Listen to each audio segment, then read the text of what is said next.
Në qendrën e numërimit dhe rezultateve është duke vazhduar numërimi i flet votimeve sipas listës së vendvotimeve për të cilat KQZ-ja kishte marrë vendim që të rinumërohen.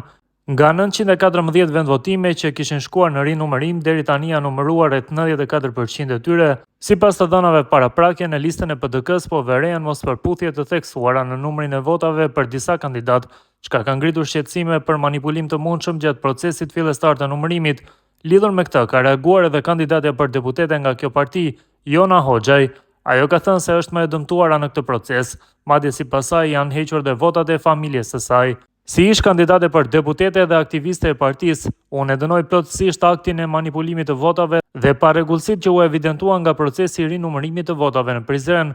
Është i papranueshëm çdo devijim i vullnetit qytetar dhe çdo cënim i votës, e cila është një drejtë themelore e secilit qytetar. Votat e familjarëve të mi, e miqve, shoqeve, shokëve të mi, e bashkëpartiakëve të mi është prekur, është tjetërsuar dhe në mënyrë të padrejtë më është hequr. Kjo është një padrejtësi jo vetëm ndaj meje, por ndaj secilit që besoi dhe shpreh vullnetin e tij demokratik.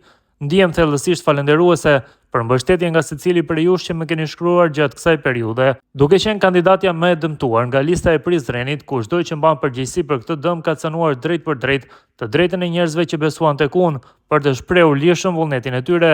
Ky proces më motivon edhe më shumë që unë të punoj më fort, drejt, me dinjitet dhe mbi të gjitha, të eci me kokën lart. Rruga që kam zgjedhur është e gjatë dhe standardi që ndjek është i lartë.